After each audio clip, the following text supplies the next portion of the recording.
بسم اللہ الرحمن الرحیم۔ حضرت معشوق ربانی،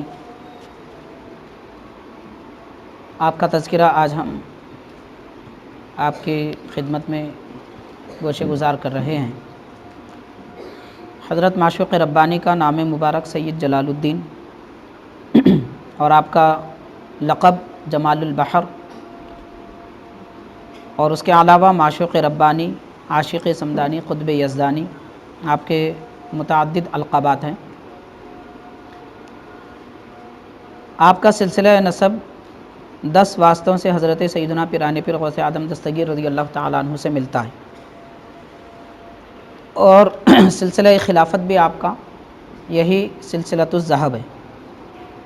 حضرت معشوق ربانی رحمۃ اللہ علیہ کی ولادت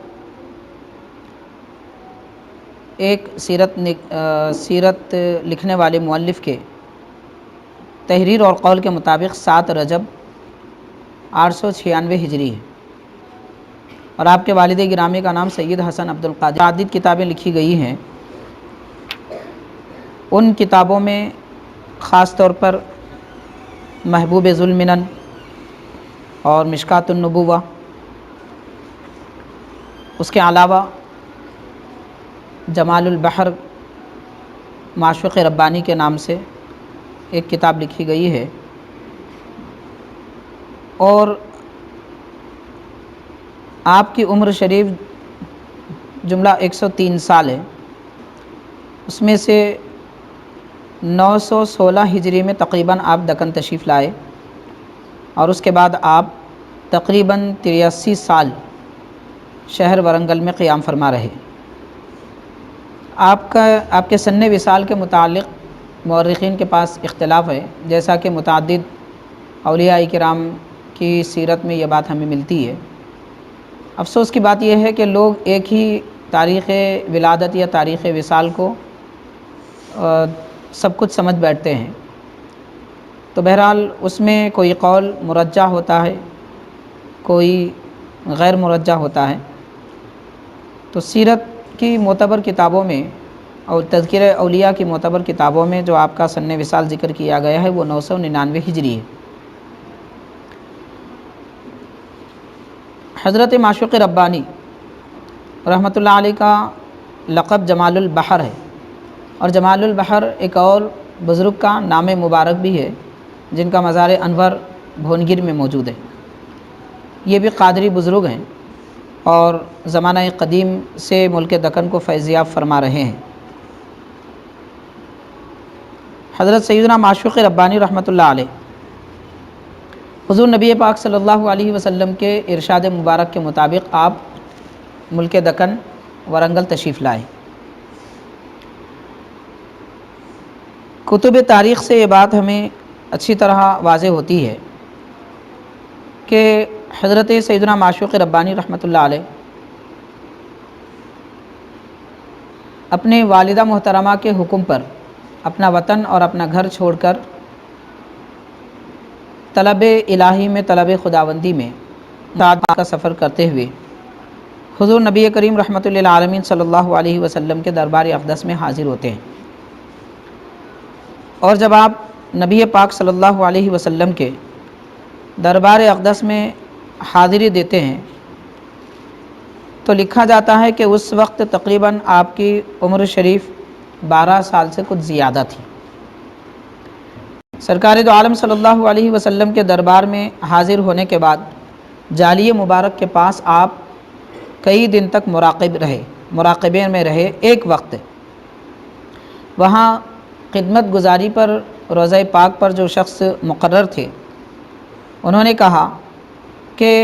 آپ یہاں کیوں اس طرح جالی مبارک کے پاس بیٹھے ہوئے ہیں؟ کہ آپ یہ بتانا چاہتے ہیں کہ نبی پاک صلی اللہ علیہ وسلم کے ساتھ آپ کا نسب ہے اور حضور پاک صلی اللہ علیہ وسلم کے اولاد امجاد میں سے ہیں آپ، یا اس کی کوئی سند رکھتے ہیں؟ تو آپ نے ارشاد فرمایا کہ میرے پاس لفظی ظاہری طور پر، تحریری طور پر تو کوئی سیادت کی نشانی موجود نہیں ہے، کیونکہ آپ اپنا وطن اور گھر بار چھوڑ کر تشریف لے گئے تھے۔ ظاہر ہے کہ سفر کرنے والے اپنے ساتھ ہر شے ساتھ نہیں رکھتے، تحریری طور پر تو نہیں ہے، لیکن اس کے بعد یہ فرماتے ہیں کہ حضور نبی پاک صلی اللہ علیہ وسلم اگر اس بات کو پسند فرمائیں تو میں یہ بات عرض کروں گا کہ میں نبی پاک صلی اللہ علیہ وسلم کے دربار اقدس میں حاضری دینے کے لیے آیا ہوں، اور میں پیارے نبی کے دربار میں یہ عرض کرتا ہوں کہ میرا نسب آپ کے ساتھ میں اگر صحیح ہے تو روضہ مبارک کا دروازہ کھل جائے۔ تو چنانچہ جیسے آپ کا یہ فرمانا تھا اسی وقت روضہ اقدس کا دروازہ کھل گیا اور قفل نیچے گر گیا، آپ اندر داخل ہوئے اور خوب نبی پاک صلی اللہ علیہ وسلم سے فیض کیا۔ پھر پیارے آقا صلی اللہ علیہ وسلم نے یہ اس بات کا حکم عطا فرمایا کہ آپ یہاں سے ملک دکن ورنگل تشریف لے جائیے، اور وہاں پر کفر و شرک اور ضلالت کی جو گمراہیاں پھیلی ہوئی ہیں، کفر و شرک اور ضلالت پھیلی ہوئی ہے، آپ اس کو مٹانے کا اور لوگوں کی رہنمائی و ہدایت کا کام کیجیے۔ نبی پاک صلی اللہ علیہ وسلم کے فرمان اور حکم کے مطابق آپ مدینہ شریف سے سیدھا ہندوستان اور ملک دکن تشریف لائے۔ لکھا جاتا ہے کہ خاص طور پر انوار الاخیار نامی کتاب کے حوالے سے سیرت نگاروں نے لکھا ہے کہ آپ سمندری سفر اختیار فرمائے۔ دوران سفر میں دیکھا گیا کہ سمندر میں ایک مرتبہ شدید طوفان پیدا ہوا، اور کشتی چلانے والے نے یہ کہہ دیا کہ اب مسافر مایوس ہو جائیں، ہماری کوئی مدد نہیں کر سکتا اور یہ کشتی سمندر میں ڈوب جائے گی۔ تو حضرت معشوق ربانی رحمۃ اللہ علیہ فوراً نبی پاک صلی اللہ علیہ وسلم کی خدمت میں عرض گزار ہوتے ہیں کہ یا رسول اللہ صلی اللہ علیہ وسلم آپ میری مدد فرمائیے۔ یہ عرض کرنا تھا، بس فوراً طوفان تھم گیا اور جہاز سلامتی کے ساتھ ساحل تک پہنچ گیا۔ یہ بھی آپ کے سفر کے درمیان میں پیش ہونے والے واقعات میں اور آپ کی نجابت کے آثار میں ذکر کیا گیا ہے کہ راستے میں ایک زمیندار آپ کے کشف و کرامات سن کر اپنے اندھے لڑکے کو لے کر حضرت کی خدمت میں پیش کیا۔ تو حضرت معشوق ربانی رحمۃ اللہ علیہ نے دست مبارک اس لڑکے کے چہرے پر پھیر دیا، تو لڑکا فوراً بینا ہو گیا اور اس کی آنکھیں لوٹ آئی، آنکھوں کی روشنی پلٹ آئی۔ تو زمیندار اس واقعے سے بے حد متاثر ہوا اور فوراً اپنے اہل و عیال کے ساتھ اسلام قبول کیا۔ حضرت اس متعلق یہ جو واقعہ وغیرہ ذکر کیا گیا ہے، اس میں کسی طرح کے شک اور شبے کی گنجائش ایک مسلمان کو نہیں ہونی چاہیے، کیونکہ حضور نبی کریم صلی اللہ علیہ وسلم نے یہ ارشاد فرمایا کہ بندہ اللہ تبارک و تعالیٰ کی قربت حاصل کر لیتا ہے اور کثرت سے نوافل پڑھتا ہے، علاوہ اس کے فرائض واجبات کے علاوہ دیگر اضافی عبادت کے کام کرنے لگتا ہے، جیسے تلاوت قرآن وغیرہ، اذکار کی پابندی۔ تو اللہ تبارک و تعالیٰ نے اسے یہ بشارت عطا فرمائی کہ خالق کائنات اس کی زبان ہو جاتا ہے، اس کے ہاتھ ہو جاتا ہے، یعنی اللہ تبارک و تعالیٰ اس کی زبان کو قوت عطا فرماتا ہے، ہاتھوں میں قوت عطا فرماتا ہے، اس کے جسم کی قوت رب تبارک و تعالیٰ کی راست عطا کی ہوئی قوت ہوتی ہے۔ تو اللہ کے نیک بندے اولیاء اللہ اسی رب کی دی ہوئی قوت کی بنیاد پر زبان سے جو کہہ دیتے ہیں اللہ تبارک و تعالیٰ اس کو پورا فرما دیتا ہے۔ تو چنانچہ آپ نے دعا فرمائی اور لڑکے پر اپنا دست مبارک پھیرا تو اس کی بینائی لوٹ کر آ گئی، طوفان تھم گیا۔ یہ دراصل دست معشوق ربانی میں دست الہی کی قوت تھی، اور آپ کے لسان مبارک میں خالق کائنات کی دی ہوئی قوت رہی۔ اس وجہ سے اس طرح کے واقعات اور خرق عادات، کرامات اولیاء کرام سے ظاہر ہوتے ہیں، اور یہ ظاہر جس وجہ سے ہوتے ہیں اس کی بنیادی وجہ لوگوں کی رہنمائی اور ان کے دلوں میں پائے جانے والے شکوک اور شبہات کا ازالہ ہوتا ہے۔ اولیاء کرام خامخواہ کے کرامت کا اظہار نہیں فرماتے، کرامت کے اظہار کرنے کے لیے ان کے پاس اسباب ہوتے ہیں، یا پھر اللہ تبارک و تعالیٰ کا حکم ہوتا ہے جس کی بنیاد پر وہ اس طرح کے خرق عادات ظاہر فرماتے ہیں۔ تو اسی سفر کے درمیان میں جب آپ مدینہ شریف سے ہندوستان تشریف لا رہے تھے، ورنگل تشریف لا رہے تھے، لکھا جاتا ہے کہ راستے میں شدت کی بارش ہوئی تو آپ اپنے رفقائے سفر کے ساتھ آبادی سے بہت دور تھے، تو حضرت نے ارشاد فرمایا کہ آبادی موجود نہیں تھی کہ بارش سے پانی سے بچ سکیں،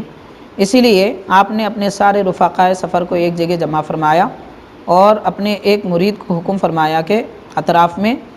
ان لوگوں کے اطراف میں ایک دائرہ لکیر بنا دی جائے۔ چنانچہ ایک لکیر کھینچ دی گئی،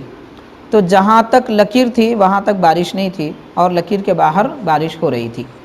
تو اس طرح آپ نے زمین پر دائرہ کھینچ کر گویا کہ آسمان پر بھی دائرہ بنا دیا کہ بارش آسمان سے ہوتی ہے لیکن دائرہ زمین پر گھیرا گیا۔ تو آپ کے قوت ولایت کی یہ تاثیر رہی کہ زمین پر دائرہ کھینچا گیا تو بارش آسمان کی اس علاقے میں اس جگہ پر رک گئی۔ ایسے کئی ایک واقعات ہم حضرت سیدنا پیران پیر غوث پاک رضی اللہ تعالیٰ عنہ کے حالات زندگی میں بھی پڑھتے ہیں،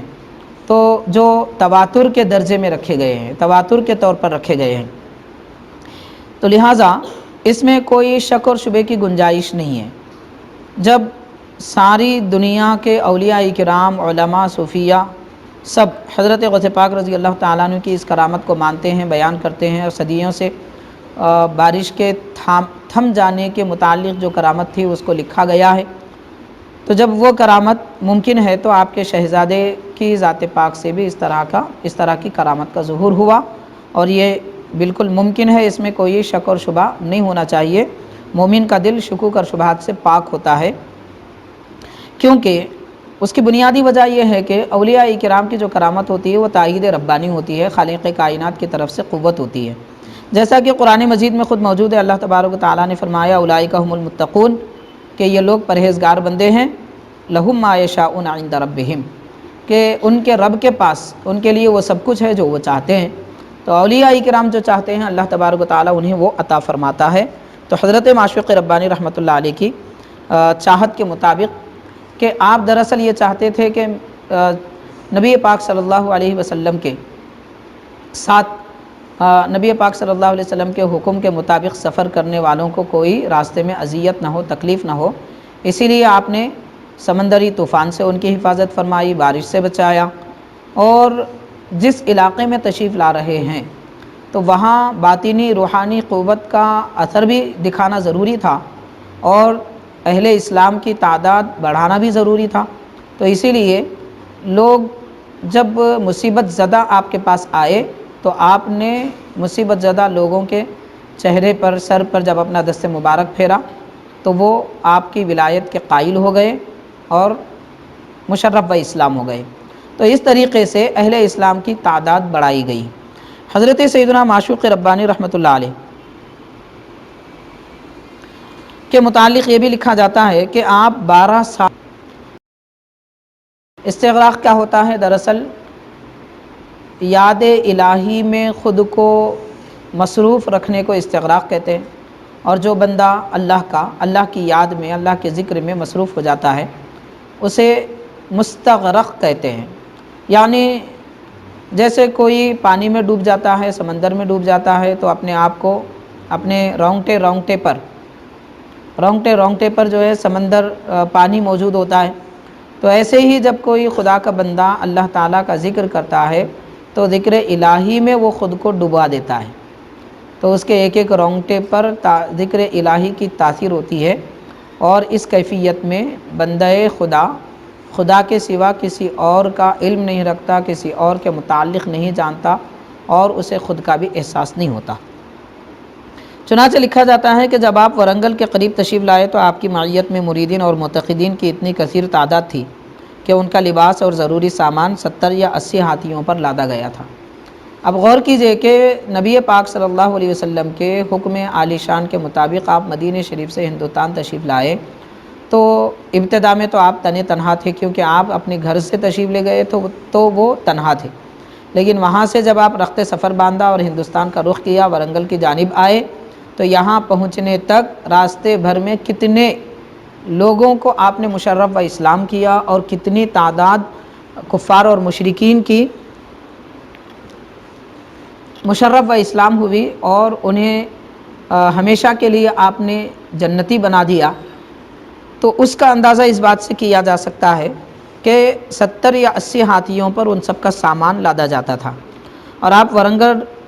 تشریف لانے سے پہلے اس کے مضافات میں ایک قصبہ ہے جس کا نام سوموارم تھا، اس زمانے میں ایک پہاڑ پر 12 سال تک استغراق کی حالت میں موجود رہے۔ چنانچہ راوی لکھتے ہیں، آپ کی سیرت لکھنے والے مؤلف یہ تحریر فرماتے ہیں کہ حضرت معشوق ربانی رحمۃ اللہ علیہ اس پہاڑ پر گئے اور رو بقبلہ ہو کر ایک پاؤں پر کھڑے ہو کر مشاہدہ انوار شہود ذات میں مشغول ہو گئے، یعنی اللہ تعالیٰ کی ذات کا مشاہدہ فرمانے لگے اور اللہ تعالیٰ کی ذات کے انوار کا مشاہدہ فرمانے لگے۔ یہاں ایک بات کی وضاحت ہمارے لیے بے حد ضروری ہے کہ اس دنیا میں کوئی بیداری کی حالت میں سر کی آنکھوں سے اللہ تعالیٰ کی ذات کا دیدار نہیں کر سکتا، البتہ صفات کے انوار اور ذات کے انوار کا مشاہدہ ممکن ہے۔ البتہ خواب میں یا کشف و شہوت میں اگر جلوہ الہی کسی کو اس کی فیضیابی ملے، مشرف ہو جائے دیدار جلوہ الہی سے، تو یہ ممکن ہے، لیکن یہ آسان بات نہیں ہے۔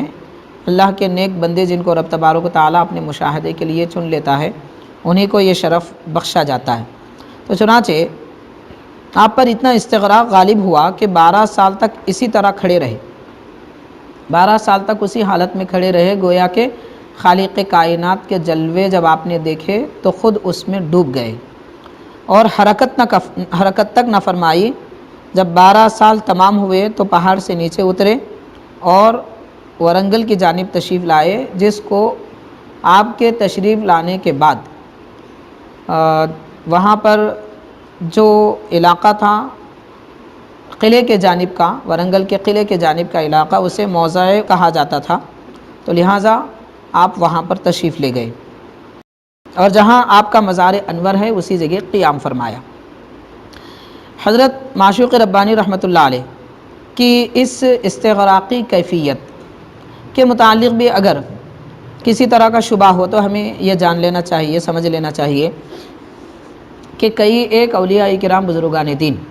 ان کی زندگیوں میں ہمیں یہ خاص طور پر تذکرہ پڑھنے اور سننے کو ملتا ہے کہ اللہ تبارک و تعالیٰ کے جمال کے مشاہدے میں وہ اس طرح مستغرق ہو جایا کرتے تھے کہ زمانے گزر جاتے، سالہ سال گزر جاتے، مگر انہیں اس کا احساس نہیں ہوتا۔ یہاں ہمیں 2 باتیں خاص طور پر یاد رکھنی چاہیے۔ پہلی بات یہ کہ اولیاء کرام بزرگان دین کے متعلق جو ذکر کیا گیا کہ وہ اتنے سال استغراق میں رہے، تو یہاں اس کا یہ معنی نہیں ہے کہ وہ حضرات 5 وقتہ نمازیں، فرائض وغیرہ بھی ادا نہیں کرتے تھے۔ تن آسان اور سست پرور لوگ اس طرح کے مطالب نکال لیتے ہیں، کیونکہ نماز اور دیگر عبادتیں فرض ہیں، اور کوئی اللہ کا نیک بندہ جب تک کہ فرائض اور واجبات کی پابندی نہ کرے وہ اللہ کا بندہ تو ہو ہی نہیں سکتا۔ تو یہاں جو اولیاء کرام کے متعلق لکھا گیا کہ وہ ایسے کئی سالوں تک جو ہے استغراق میں رہتے تھے، تو یہ استغراق سے مراد کیا ہے اور کس طرح کی کیفیت ہے؟ بزرگان دین یہ تحریر فرماتے ہیں کہ خاص طور پر فرائض کا جب وقت آ جاتا تو اس وقت آپ حضرت معشوق ربانی رحمۃ اللہ علیہ یا دیگر اولیاء کرام حالت بے خودی سے افاقہ پا لیتے، یعنی ہوش میں آ جاتے اور نماز ادا فرماتے، پھر اس کے بعد پھر حالت بے خودی میں موجود رہتے۔ تو اس طرح نہ ان کے قرب الہی میں کوئی فرق آتا، استغراق میں کوئی فرق آتا، اور نہ ہی ان کے فرائض چھوٹتے، بلکہ وہ فرائض بھی پابندی سے ادا کرتے اور دیگر حقوق جو ادا کرنا تھا وہ بھی کرتے ہیں اور استغراق میں بھی رہتے ہیں۔ ایک معنی تو یہ ہے اس کا۔ دوسرا معنی یہ ہے کہ جب بندہ اللہ کی یاد میں اس طرح مہو ہو جائے کہ اسے خودی کا پتہ نہ ہو، واقعی طور پر خودی کا پتہ نہ ہو، اور خودی کا پتہ نہ ہونے کا معنی یہ ہے کہ نہ سردی محسوس ہو، نہ گرمی محسوس ہو، نہ بارش کا پتہ چلے، اس طرح کی کیفیت جب کسی بندہ خاص پر ہو جاتی ہے طاری ہو جاتی ہے تو اب وہ شریعت کے احکام کا مکلف نہیں رہتا۔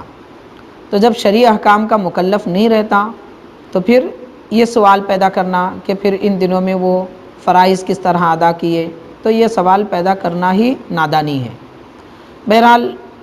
دونوں بھی کیفیتیں ہو سکتی ہیں، مگر زیادہ تر بات معتبر یہی ہے کہ فرائض پنجگانہ و دیگر فرائض کے وقت میں یہ حضرات استغراق کی کیفیت سے محو سے نکل جاتے، استغراق کی کیفیت سے افاقہ پا لیتے۔ ایسی کئی ایک مثالیں ہمیں ملتی ہیں، اور ان مثالوں کی تفصیل سے بات ہماری اور مزید تفصیل ہو جائے گی۔ بہرحال حضرت معشوق ربانی رحمۃ اللہ علیہ کے متعلق یہ بھی لکھا جاتا ہے کہ آپ اپنے وطن سے شہر بغداد کے اطراف و اکناف کے علاقے میں جہاں پر آپ جلوہ افروز تھے، آپ کے والد گرامی حضرت سید عبد القادر ثانی رحمۃ اللہ علیہ کے پاس، تو لکھا جاتا ہے کہ آپ کے والد محترم کی جتنی اولاد ہوئی، حضرت معشوق ربانی رحمۃ اللہ علیہ سے پہلے جتنے آپ کے بھائی وغیرہ تھے، ان کے متعلق لکھا جاتا ہے جیسے ان کی ولادت ہوتی تو فوراً کچھ دیر کے یا کچھ مہینوں کے بعد میں ان سے کرامت ظاہر ہو جاتی۔ تو آپ کے والد گرامی حضرت معشوق ربانی رحمۃ اللہ علیہ کے والد محترم یہ نہیں چاہتے تھے کہ میرے لڑکے اگرچہ کہ وہ صاحب کمال بن کر پیدا ہوتے ہیں لیکن وہ دنیا میں آ کر کرامتوں کا اظہار نہ کریں، آپ اس کو پسند نہیں فرماتے تھے۔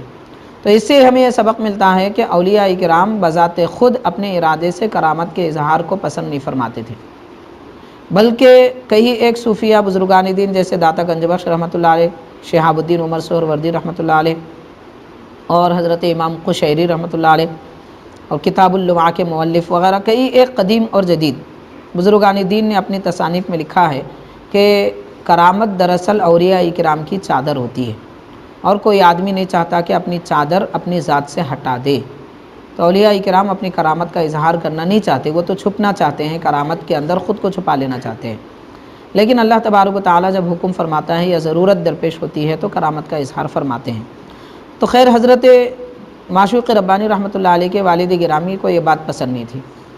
اب اس کے بعد آپ جلال میں فرما دیتے تھے کہ بیٹا آرام کرو، تو جیسے آپ اپنے کسی بچے کے بارے میں جن سے کرامت کا ظہور ہوا یہ فرما دیتے کہ بیٹا آرام کرو تو فوراً اس بچے کا انتقال ہو جاتا۔ اس طرح کئی آپ کی اولاد دنیا سے چلی گئی، اور حضرت معشوق ربانی رحمۃ اللہ علیہ سے کوئی کرامت کا ظہور نہیں ہوا۔ تو آپ کی والدہ محترمہ توجہ کے ساتھ میں آپ کی پرورش کرتی تھی اور نہایت محبت رکھتی تھی، کیونکہ کئی لڑکوں کے بعد یہ آپ کے لڑکے موجود رہے اور ان سے کوئی کرامت کا ظہور نہیں ہوا۔ تو ایک مرتبہ ایسا ہوا کہ حضرت آپ اپنے گھر کے صحن میں جلوہ افروز سے بیٹھے ہوئے تھے اور پاؤں آپ کے قدم مبارک دراز کیے ہوئے تھے۔ تو آپ کے گھر میں جو بڑے مرغ وغیرہ رہا کرتے تھے، تو ایک مرغ اچانک آپ کی طرف بڑھتے ہوئے آپ کو ٹھونگ مارنا چاہا، تو آپ نے اپنے قدم سے جیسے اشارہ کیا کہ وہ فوراً وہیں مر گیا۔ تو صرف آپ نے اشارہ کیا قدم سے، اس طرح کرامت کا ظہور ہوا۔ تو آپ کی والدہ محترمہ دیکھی کہ بچے سے کرامت کا ظہور ہوا ہے، اگر والد کو معلوم ہوا یعنی آپ کے شوہر نامدار کو معلوم اگر ہو جائے تو پھر کہیں یہ بچہ بھی ہمارا دنیا سے نہ چلا جائے، اس وجہ سے آپ نے فوراً رخت سفر باندھا اور دل پر پتھر رکھ کر اپنے بچے کو اپنے سے جدا کیا اور فرمایا کہ آپ یہاں سے چلے جائیے، مدینہ شریف چلے جائیے۔ چنانچہ حضور پاک صلی اللہ علیہ وسلم کی خدمت میں آپ حاضر ہوئے تو اللہ کے نبی صلی اللہ علیہ وسلم نے آپ کو ورنگل کی طرف روانہ فرمایا۔ حضرت معشوق ربانی رحمۃ اللہ علیہ جب ورنگل کے قریب تشریف لائے تو آپ کے تشریف لانے سے پہلے یہاں پر سلطان محمد تغلق غالباً کہ اس بادشاہ کے زمانے میں دہلی سے اسلامی فوج ورنگل کی طرف آئی ہوئی تھی، اور ورنگل کا جو قلعہ تھا وہ تقریباً 12 سے 1400 سال پرانا تھا، اتنا قدیم قلعہ قدیم تھا۔ تو لہٰذا اسلامی سلطنت اسلامی فوج وہاں پر آئی، اور اس میں ایک بزرگ تھے جو حضرت محبوب الہی نظام الدین اولیاء رحمۃ اللہ علیہ کے مریدین میں بھی تھے، اور اس زمانے میں آپ کے انتہائی چاہنے والے بزرگ تھے، حضرت ضیاء الدین رحمۃ اللہ علیہ جو قاضی بھی تھے دہلی کے۔ اس بزرگ کے متعلق دو روایتیں ملتی ہیں کہ ضیاء الدین نامی دو بزرگ تھے، ایک ضیاء الدین قاضی تھے اور دہلی میں، دوسرے حضرت ضیاء الدین سنائی یا سنامی تھے۔ اس کو دونوں طریقے سے مورخین نے لکھا ہے، ثنائی بھی بعض نے لکھا ہے، بعض نے سنامی لکھا ہے۔ تو بہرحال حضرت ضیاء الدین رحمۃ اللہ علیہ حضرت محبوب الہی کے فرمان پر وہاں سے ادھر ورنگل اسلامی فوج کے ساتھ تشریف لائے۔ کئی دن کے محاصرے کے بعد بھی قلعہ ورنگل کا فتح نہیں ہوا، تو مثال کے طور پر کل فتح ہونے والا ہے، تو آج کی رات حضرت ضیاء الدین رحمۃ اللہ علیہ نے اپنے سپہ سالار سے، گورنر سے یہ فرمایا کہ انشاءاللہ تعالیٰ کل قلعہ فتح ہو جائے گا اور ہماری شہادت ہوگی۔ تو چنانچہ حضرت نے اپنی شہادت دے کر خون بہا کر قلعہ کو فتح کروایا۔ یہاں دستور الہی یہ معلوم ہوتا ہے کہ جب تک کہ کسی خدا کے نیک بندے کی شہادت نہ ہو جائے اسلامی سلطنت قائم نہیں کی گئی، کیونکہ ہمارے اسلاف نے، بزرگوں نے شہادتیں دے کر، قربانیاں دے کر اسلام کو دنیا بھر میں پھیلایا ہے۔ تو یہ دین اسلام کی نعمت، کلمہ پڑھنے کی دولت آج ہمیں جو نصیب ہوئی ہے، یہ اتنی آسانی سے نہیں ملی ہے، کئی ایک شہادتوں کے بعد، قربانیوں کے بعد اتنی بڑی دولت نہیں ملی ہے۔ چنانچہ حضرت معشوق ربانی رحمۃ اللہ علیہ جب تشریف لائے ورنگل کی جانب، تو اس سے پہلے یہ حضرات تشریف لا چکے تھے۔ اسلامی سلطنت کی یہ یہاں کی ورنگل کی سلطنت باجگار تھی، یعنی وہ ماہانہ سالانہ کوئی معاوضہ دیا کرتی تھی اسلامی سلطنت کو، اور یہاں اپنی سلطنت قائم کی ہوئی تھی۔ حضرت ضیاء الدین رحمۃ اللہ علیہ کا مزار انور حضرت معشوق ربانی رحمۃ اللہ علیہ کی درگاہ شریف کے آستانے کے سیدھے جانب ایک قبرستان میں بڑی پرشکوہ قدیم عمارت میں موجود ہے۔ تو جب آپ یہاں تشریف لائے تو فرماتے ہیں کہ تقریباً 12 سال وہاں پر پہاڑ پر قیام کے بعد جب آپ ورنگل کے قریب تشریف لائے تو 3 کوس پر واقع، 3 کوس غالباً 6 میل کا لگ بھگ ہوتا ہے، کچھ کم زیادہ، تو بہرحال 3 کوس کے دوری پر سے ہی آپ اپنے نالین اتار دیے۔ حضرت معشوق ربانی رحمۃ اللہ علیہ ورنگل کی طرف آگے بڑھ رہے ہیں اپنے مریدین کے ساتھ، اور اتنی بڑی تعداد کے ساتھ کہ جن کا سامان تقریباً 80 ہاتھیوں پر لادا جاتا ہے، اتنی بڑی تعداد اہل اسلام کی تعداد کے ساتھ میں، ان کی جماعت کے ساتھ میں تشریف لائے۔ تو وہاں پر آپ نے نالین اتارے اور آہستہ آہستہ چلنے لگے، اور اس کے بعد آپ کی قرب و جوار میں جو حضرات آپ کے مریدین وغیرہ تھے، ان میں سے ایک بزرگ جن کا نام شاہ کمال بانور رحمۃ اللہ علیہ تھا، آپ نے پوچھا، جو آپ کے خلیفہ بھی تھے، آپ نے پوچھا کہ حضرت آپ یہ کس وجہ سے اپنے نالین شریف اتار کر بغیر نالین کے پابرہنہ چل رہے ہیں؟ تو آپ نے ارشاد فرمایا کہ یہاں پر ہر جگہ جہاں تک نظر جاتی ہے شہداء کرام کے مزارات ہیں۔ مطلب یہ ہے کہ زمانہ گزر جانے کی وجہ سے مزارات کے نشان باقی نہیں رہے، کھیت بن گئے تھے، راستے بن گئے تھے، مگر مکانات بن گئے تھے، مگر آپ فرما رہے ہیں کہ جس راستے سے ہم گزر رہے ہیں وہ راستے میں بھی شہداء کرام کے مزارات ہیں، جو اسلام کی سربلندی کے لیے اپنی جانوں کو قربان کیا تھا۔ تو اس سے اندازہ کیا جائے کہ بعد میں آنے والے بزرگان دین گزرے ہوئے قدیم بزرگوں کی کس طرح سے تعظیم اور کس طرح سے ان کا اکرام کیا کرتے ہیں۔ واقعی جس کے دل میں ولایت ہوتی ہے، جو بندہ نیک ہوتا ہے، جو واقعی مومن ہوتا ہے، وہ اپنے گزرے ہوئے قدیم بزرگوں کی تعظیم کرتا ہے۔ چنانچہ جب ایک بزرگ حضرت معشوق ربانی رحمۃ اللہ علیہ اپنے سے پہلے قریب 200 سال یا 150 سال پہلے گزرے ہوئے شہادت پائے ہوئے شہیدوں کی اس طرح تعظیم کرتے ہیں، تو پھر ان سے پہلے والے ائمہ اور مجتہدین، تابعین، اہل بیت اور صحابہ کرام کی کیسی کیسی تعظیم نہ کرتے ہوں گے، اس بات کا ہمیں بخوبی اندازہ ہو جاتا ہے۔ اولیاء کرام کی تعلیم یہی ہوتی ہے کہ وہ بزرگوں سے محبت کرنا سکھاتے ہیں۔ جب اولیاء اللہ کا یہ معاملہ ہے تو نبی کی صحبت میں رہنے والے، ان سے فیض اٹھانے والے صوفی صحابہ کرام، بزرگان دین کی شان کیا ہوگی اور ان کی تعظیم کرنا کتنا لازم ہوگا، اور ان کی بے ادبی سے کس طرح کی جہنم کا عذاب مل سکتا ہے۔ حضرت معشوق ربانی رحمۃ اللہ علیہ ورنگل تشریف لانے کے بعد میں ایک روایت کے مطابق تقریباً 12 سال تک اعتکاف میں بھی رہے۔ چنانچہ لکھا جاتا ہے، صاحب انوار الاخیار لکھتے ہیں، حضرت سید شاہ جمال البحر معشوق ربانی سلاطین قطب شاہی کے عہد میں بغداد سے دکن تشریف لائے اور موضع ہنم کنڈا میں اقامت فرمائی، جو حیدرآباد کے مضافات سے ایک دیہات ہے۔ وہاں ایک سخت صاحب استدراج کافر تھا، اور مطلب وہاں پر اس پہاڑی پر ایک کافر تھا جو جادوگر تھا، اور وہ اپنے جادوگری کی قوت پر، اس کی بنیاد پر لوگوں سے، اہل اسلام سے زبردستی بت پرستی کروا لیتا اور ان پر ظلم کرتا، انہیں اذیتیں پہنچاتا۔ حضرت معشوق ربانی رحمۃ اللہ علیہ ایک پہاڑ پر اس کے قرب و جیوار میں اعتکاف میں مشغول تھے۔ اسے جب پتہ چلا کہ ایک بزرگ یہاں آئے ہوئے ہیں اور وہ مسلمان ہیں، تو اس نے اپنے جادو کے زور پر ایک بڑی چٹان جو پہاڑ پر موجود تھی،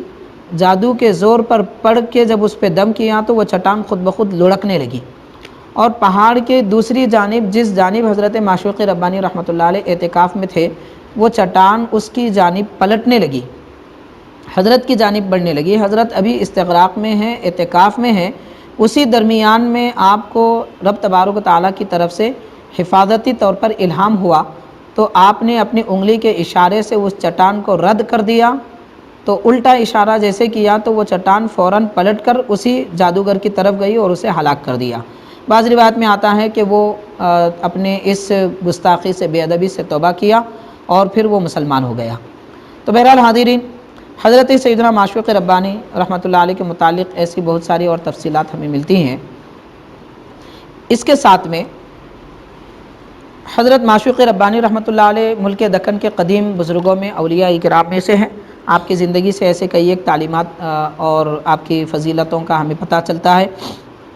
سبق بھی ملتا ہے کہ ان بزرگوں نے دین اسلام کی حفاظت کے لیے، اہل اسلام کے تحفظ کی خاطر کیسی قربانیاں دی، اپنا وطن چھوڑا اور اپنے